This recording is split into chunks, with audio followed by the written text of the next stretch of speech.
11-year-old Marcus stood on a crumbling St. Louis corner, wearing his missing father's watch, and told a grizzled Hell's Angel the words he'd never dared say. "My dad never came home." The biker stared at the boy's jawline at that same watch and said 3 words that froze time. He was ours. 48 hours later, 80 angels converged, not for revenge, but to rebuild a rotting house, pay off a mortgage, and unearth a truth that would heal an entire neighborhood. Marcus's father vanished 2 years ago. No body, no call. His mother worked double shifts, the house crumbling, and the 11-year-old waited at this bus stop every afternoon, wearing the watch his dad left behind. He didn't know his father was a Hell's Angels prospect, and the bikers rumbling toward him were the only ones who knew the truth. David Thompson kissed his son's forehead at 8 p.m., grabbed his lunch pail, and walked out into a night that swallowed him whole. He was a quiet man, 34 years old, a factory worker who never missed a shift. That night he never clocked in. His car was found 3 days later in a vacant lot 6 miles from the plant, doors unlocked, keys still in the ignition. No blood, no note, just silence. For 2 years, his son Marcus refused to believe his father was dead.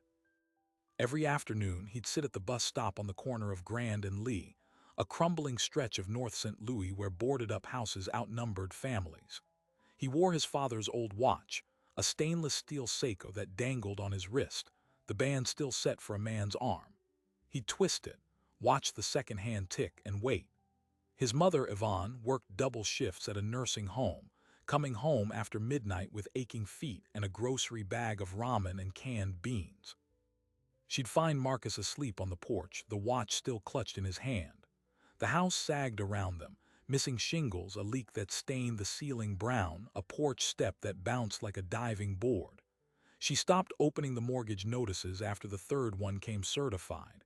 Marcus never cried. He just waited.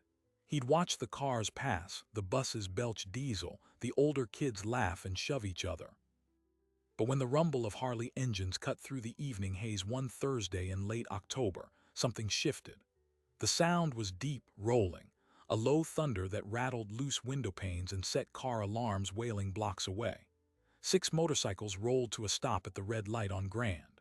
Black leather vests, patches with the winged death's head, beards thick as rope. The lead rider, a biker they called Tank, rested his boots on the asphalt and scanned the block like he owned it. Other kids scattered, but Marcus rose from the bench. He walked across the cracked sidewalk, the watch jangling, and stopped 2 feet from the massive bike. Tank removed his sunglasses.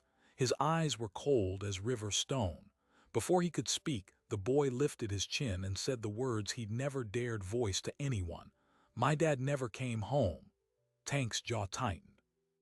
He stared at the boy's face, the same angular jaw, the same wide-set eyes he remembered from a prospect named David who'd vanished on a run 2 years ago.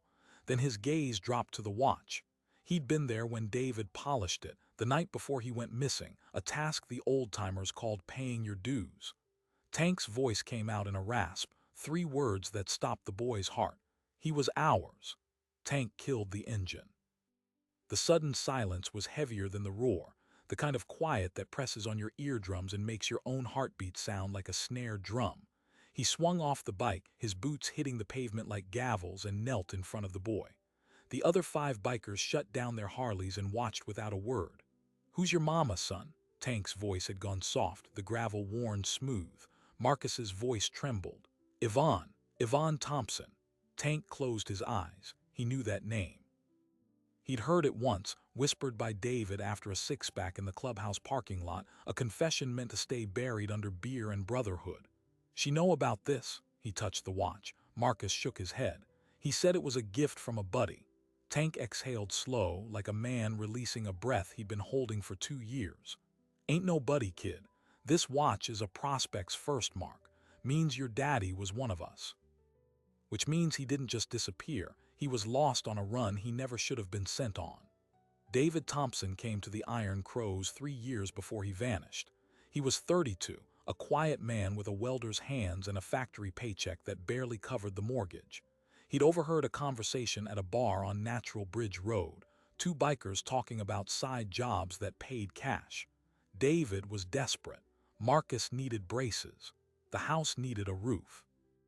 Yvonne was picking up double shifts until her ankles swelled like grapefruit. He thought he could do a few runs, earn a little money, then walk away clean. But the club doesn't work that way. Once you're in, you're in. Tank was the one who vouched for him. He saw something in David, a quiet loyalty, a willingness to do the grunt work without complaint. He washed bikes, ran errands, stood guard at the clubhouse gate on freezing nights. He earned his prospect patch, a winged skull on a blank rocker, a promise of belonging, and he never told his wife. To Yvonne, David was just working extra shifts, coming home late smelling of oil and exhaust. He'd slipped the cash into the kitchen drawer, $50, $100, never enough to fix everything but enough to keep the lights on. But the lie was a splinter under his skin. Tank remembered a night in the parking lot, David staring at his phone, a photo of Marcus on the screen. He'd said 3 words, "They deserve better." Then he'd tucked the phone away and walked inside to clean the president's bike. Tank never asked. He didn't ask about the watch either, the one David polished every night like a sacred ritual. "That's for my boy," David had said once, "when I'm ready to tell him." He never got the chance. The run that killed him was supposed to be simple. A midnight delivery to a warehouse in East St. Louis, a sealed package, no questions. It was a loyalty test. Every prospect got one. Get it done and you earned your full colors. Fail and you were out, maybe worse. David took the job on a Tuesday night, kissed Marcus's forehead, told Yvonne he was picking up an overnight shift. He climbed into his rusted Ford Taurus and drove toward the river. He never arrived. The club found the car 3 days later in a vacant lot off MLK Drive, doors unlocked, keys still in the ignition. The driver's seat was stained dark, a rusty brown that had soaked into the fabric and dried stiff. No body, no blood spatter anywhere else, no witnesses. It was as if the earth had opened and swallowed him. The package was gone, so was David. The Iron Crows launched their own investigation. They beat on doors, leaned on informants, called in favors from South St. Louis to East Chicago. Nothing. The trail went cold at the river. Rumors swirled, a rival gang, a botched robbery, a hit ordered by somebody David had crossed. But without a body or a credible source, they couldn't retaliate without starting a war. After 6 months, the club president at the time declared the matter closed. David's name was added to a list of lost brothers, his prospect vest folded in a steel locker, his memory left to gather dust. The club moved on, but Tank never forgot. He'd mentored David. He taught him how to ride, how to fight, how to keep his mouth shut when the cops came sniffing. And when David disappeared, Tank lost more than a prospect. He lost a piece of himself. He'd spent 2 years replaying that night, wondering what he'd missed, who he'd trusted too much. He never once imagined David had a son waiting at a bus stop. Now the boy stood in front of him, 11 years old, wearing that same watch like a question nobody had answered. Tank pulled out his phone and dialed a number he hadn't called in 6 months. "Bones, it's Tank. I'm on Grand and Lee. I got David's boy in front of me." "Yeah, David, prospect. The one from 22. He left a family, Bones, a wife and a kid. They've been sitting here for 2 years thinking he walked out on them." The voice on the other end went silent for 5 full seconds. When Bones spoke, his voice was gravel wrapped in steel. "God damn it, keep the kid safe. Don't go anywhere. I'm making calls." Within 30 minutes, 3 more bikes rolled up, then a pickup truck. The bikers formed a perimeter around the bus stop like they were guarding a head of state. Tank called Yvonne. She didn't answer. She was still on her shift at the nursing home, her phone locked in a locker. So Tank did the only thing he could do. He sat down on the curb next to Marcus, his enormous frame folding like a piece of heavy machinery, and he waited. When Yvonne finally called back at 11 p.m., her voice was sharp with exhaustion and fear. "Who is this? Is Marcus okay?" Tank explained as gently as a man his size could manage. There was a long pause, then a sound that wasn't quite a sob and wasn't quite a scream. "He told me he was working. All those nights, he told me he was working." Tank had no answer for that. What do you say to a woman who just learned her dead husband's secret life had been keeping the lights on? The following morning, Yvonne sat at her kitchen table across from Tank, Bones, and a man they called Hammer, the club's medic. On the table between them, they spread out everything they knew. A police file marked inactive, A photograph of David's abandoned car, a single blurred surveillance image from a gas station on the night he vanished, the last known image of David Thompson alive. He was filling a red gas can, his face half lit by the fluorescence. Timestamp read 11:47 p.m. and then Tank dropped the bombshell that changed everything. We ran the plates on the car that pulled into the lot right after him. It's a registered undercover unit. St. Louis Metro PD. Yvonne's hand flew to her mouth. A cop? You're telling me a cop took my husband? We don't know yet, but the same unit was flagged in an internal affairs investigation 2 years ago. Corruption, evidence tampering, ties to a protection racket in North County. The cop who drove that car is still on the force. His name is Detective Raymond Croft. The name hung in the air like smoke, because Raymond Croft wasn't just any detective. He'd been the lead investigator on David's missing persons case. He'd interviewed Yvonne 3 times, offered her hollow reassurances, closed the file himself. He'd stood in this very kitchen, drinking her coffee, telling her not to give up hope. Bones leaned forward.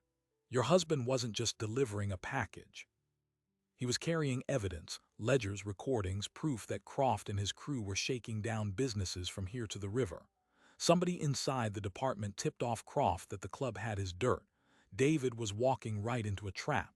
Marcus, who had been sitting on the stairs listening, dropped his father's watch in the hallway. The glass cracked. Tank turned. The boy's face was ashen, but when he spoke, his voice was steady.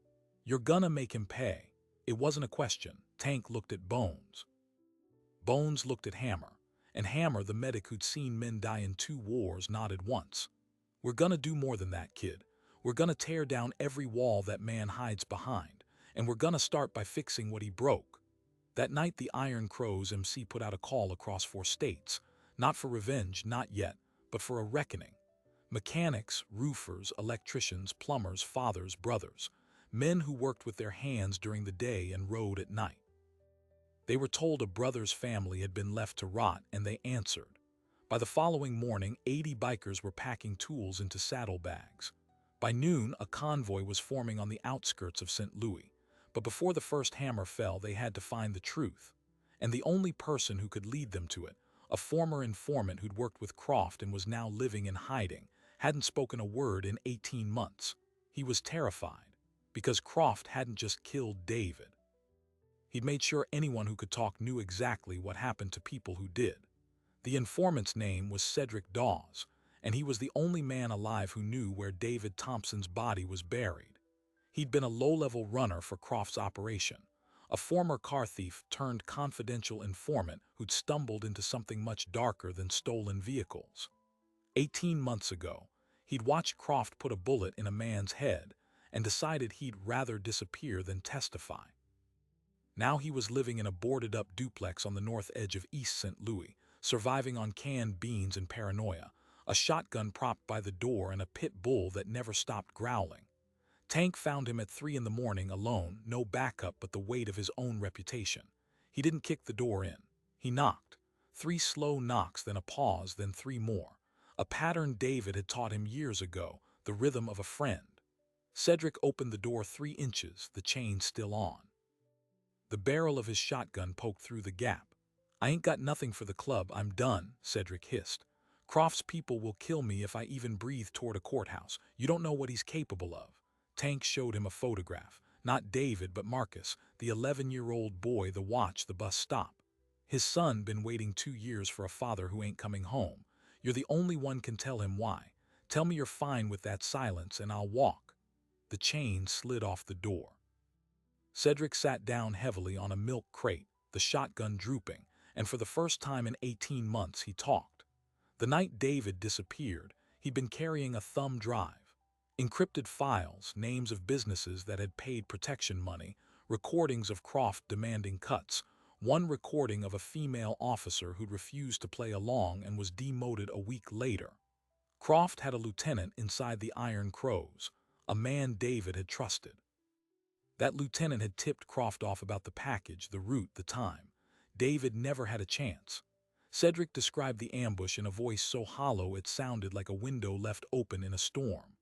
Croft and 2 plainclothes officers pulled David over on a dark side street a mile from the warehouse. They didn't arrest him. They emptied his pockets, took the drive, then drove him to an abandoned rail yard. Cedric was there, handcuffed in the back of another car, forced to watch. Croft wanted a witness, someone who would spread the word about what happened to snitches. He made David kneel in the gravel, and then before he pulled the trigger, Croft leaned down and whispered something in David's ear. Cedric never heard the words, but he saw David's face change. Not fear, something worse, defeat. David's body was buried beneath a pile of railroad ties behind a derelict switching station. Cedric gave them the location in a trembling monotone. Then he dropped another bomb. "Croft ain't the top," he said. "He reports to somebody in the department, somebody with enough rank to bury internal affairs investigations. There's a list, a real one, and I kept a copy." He'd hidden the backup drive in a place no one would ever look, inside a hollowed-out hymnal in the choir loft of a condemned church on Carr Street. He'd been too scared to touch it since, but now he drew a map on the back of an old envelope and slid it across the floor. "If you go after that, you're going after the whole rotten tree, and they will burn you to the ground."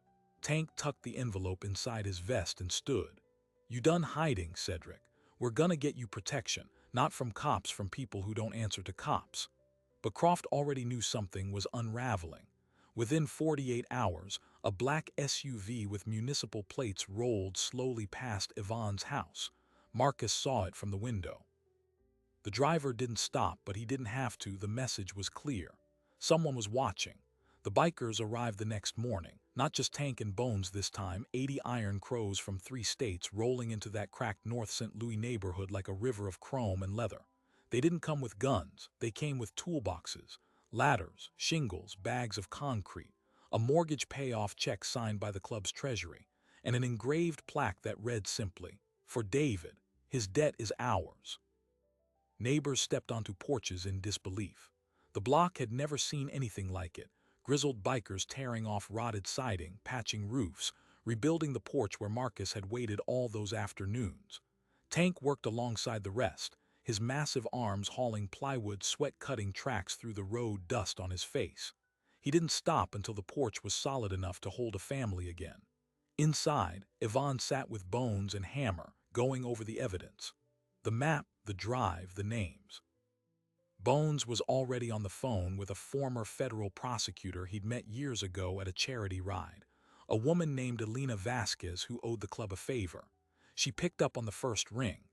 By the end of the call, she'd agreed to review the files, but the deeper they dug, the worse it got. The drive contained more than payroll ledgers. It named victims, 5 of them, all business owners who'd refused to pay, all dead within months. It linked Croft to a money laundering operation that stretched from St. Louis to Chicago, funneling drug cash through shell construction companies.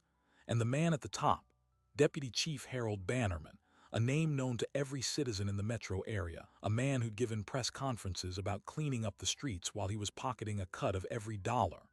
Hammer sat forward, his voice low. "This ain't just a dirty cop. This is a network. If we go public, they'll bury us before the story breaks. We need to hand it to someone untouchable, someone the department can't smear." Bones agreed. They reached out to Vasquez under conditions of total secrecy. She reviewed the files in a hotel room with the curtains drawn and came out white as bone. "This is enough to arrest half the precinct," she said. "But you need a live witness. Cedric Dawes can't just hide, he has to testify." So they made a plan. While 80 bikers rebuilt a house in broad daylight, drawing cameras and curiosity, 5 others smuggled Cedric out of his duplex and into a safe house guarded by Iron Crows who'd served as military police. They didn't sleep. They didn't leave his side. Then came the moment that turned everything. Croft, sensing the walls closing in, made a desperate move. He showed up at the rebuild site in full uniform, flanked by 2 other officers. He walked straight past the caution tape and demanded to see Yvonne. Tank intercepted him before he reached the door. "You're interfering with a police matter, motorcycle boy," Croft sneered. Tank didn't move. "David Thompson's body is under a pile of railroad ties at the old switching station off Hall Street. We got a witness who watched you do it. And we got a backup drive with Bannerman's name all over it. You're not an officer of the law, Croft. You're a dead man walking." Croft's hand twitched toward his sidearm. In that same instant, 30 bikers put down their tools and stood up. No one spoke. No one moved. The silence was absolute, broken only by the distant sound of a news helicopter. Vasquez's press leak had already gone out. Cameras were converging. So that's how Raymond Croft, 13-year veteran of the St. Louis Metro Police Department, was arrested on camera with a hammer in one background hand and a child's watch in another. The footage went national. Deputy Chief Bannerman resigned before sunset, and the truth David Thompson died to expose finally saw daylight. But the story doesn't end there, because the real transformation wasn't just about justice. It was about the neighborhood that watched 80 outlaws rebuild a porch and started believing again. It was about the mortgage paid off in full, the college fund opened for Marcus with donations from bikers he'd never even met.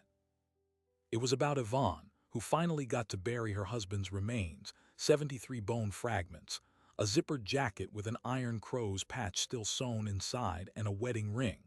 And it was about the watch.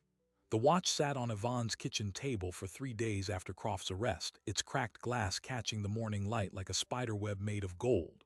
Nobody touched it. It felt too sacred, too heavy with 2 years of unanswered questions. Then on the 4th morning, Marcus picked it up. He walked to a small jewelry repair shop on Delmer Boulevard, a place his father had once taken him to get a new battery for his mother's watch a lifetime ago. The old jeweler, a man named Mr. Okonkwo, turned the Seiko over in his hands and said, "The crystal is shattered, but the movement still ticks. This watch has a strong heart." Marcus watched him pop the back open. That's when they found it. Folded impossibly small, tucked between the casing and the movement, was a scrap of paper no bigger than a postage stamp. Mr. Okonkwo teased it out with tweezers, unfurled it with a magnifying glass, and read aloud, "Marcus, be the man I couldn't be. I love you, Dad." It was dated the night David disappeared. The boy didn't cry. He just nodded, swallowed hard, and said, "I will." Then he asked the jeweler to fix the glass with the note still inside, sealed beneath the new crystal like a relic in a shrine. The funeral took place 3 weeks later, after the forensics team released David's remains. By then, the story had gone national. The image of 80 Hell's Angels rebuilding a dead prospect's house while the dirty cops who killed him were hauled away in handcuffs. It was too cinematic for the news to ignore. But the club didn't ride into the cemetery for cameras. They rode for Marcus. 60 bikes, engines silent, lined the path from gate to grave. Tank, Bones, Hammer, and the others stood in a row behind Yvonne and Marcus, leather vests unzipped, heads bowed. A chaplain spoke words about sacrifice and redemption. Then Tank placed a folded Iron Crow's prospect vest on the casket, David's vest, retrieved from the clubhouse locker, its winged skull patch catching the sun. "You wanted to earn this for your family," Tank said, his voice carrying across the gravesite. "You did. Rest easy, brother." After the burial, something shifted in the neighborhood. The rebuild of the Thompson house had been the spark, but the fire spread. Other bikers, not just Iron Crows but members of rival clubs who'd heard the story, started showing up with tool belts and paintbrushes. They fixed the abandoned house 2 doors down that had been a cracked den. They repaired the sagging roof at the corner store where Mr. Cho sold candy to kids on credit. They poured a new sidewalk in front of the bus stop where Marcus had waited all those afternoons. Neighbors who'd never spoken to each other began hosting block parties. The elderly woman across the street, Mrs. Jefferson, planted a community garden in a vacant lot, and the bikers built the raised beds. Yvonne used the leftover club donations to open a small daycare in her home, affordable, safe, the kind of place she'd needed when Marcus was small and she worked doubles. She called it David's Watch, and the sign out front featured a clock with a cracked face and a gold center. Marcus helped with the little ones after school. He told one boy, whose father was deployed overseas, that a watch isn't just for telling time, it's proof that someone is always coming back. The true ripple, though, was the one nobody saw. 6 months after Croft's sentencing, life without parole, a federal task force used the evidence from the backup drive to indict 14 more officers and 2 city officials. It became the largest police corruption bust in Missouri history. The task force leader gave a press conference and credited an unnamed source, a little boy who asked a question on a bus stop bench. Marcus watched that press conference on his phone, sitting in his new kitchen with Tank beside him. Tank just said, "Your daddy would be proud." But the moment that would stay with Marcus forever came a year later on his 12th birthday. The Iron Crows threw him a party at the rebuilt house. Grill smoke, Harleys in the driveway, a cake shaped like a watch. Tank pulled him aside and handed him an envelope. Inside was a photograph and a letter. The photograph showed David, young and grinning, holding a newborn Marcus in the hospital, the same Seiko already on his wrist. The letter was from Tank, in careful, blocky handwriting. "Your father gave his life to protect the truth. The club will never forget that. Neither should the world. This is for you." Below the letter was a scholarship certificate from the Iron Crows MC Legacy Fund. 4 years at any university Marcus chose, tuition, books, housing, everything.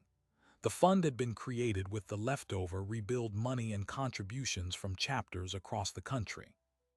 It would be awarded annually to the child of a fallen member. They named it the David Thompson Memorial Scholarship. Marcus held the photograph for a long time. Then he walked outside, sat on the new porch and looked at the corner bus stop where this all began. The bench had been replaced, the street repaved, the cracks sealed. But the boy remembered exactly how it felt to wait there, wearing a watch too big for his wrist, carrying a hope too heavy for a child.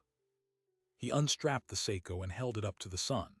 The new glass gleamed, the note still visible inside.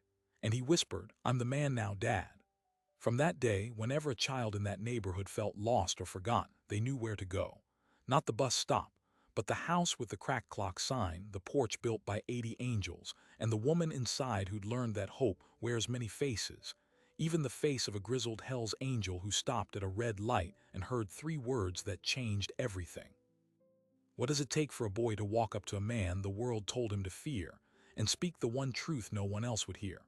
Marcus didn't know about patches or prospects.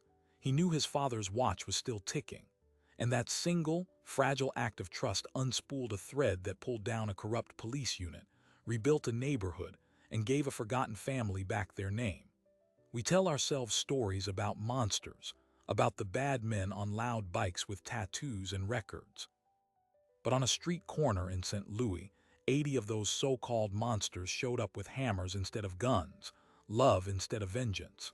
They didn't just fix a house, they fixed a broken system. They proved that the people society teaches us to cross the street to avoid might be the very ones who will carry your casket and pay your mortgage. So I have to ask you, when you hear the rumble of engines or see someone who looks different, scary, other, do you close the door? Or do you listen for the question underneath the noise? Because somewhere tonight, a child is still waiting on a bench, wearing a watch that's too big, hoping someone will stop. If this story moved you, tap that heart. Share it with someone who's forgotten what unlikely angels look like. And if you've ever been the person who opened the door when 5 others said no, drop a word in the comments. We need to hear it, because hope doesn't always ride in clean. Sometimes it comes in leather, roaring down a broken street, with a cracked watch in its pocket and 3 words that change everything.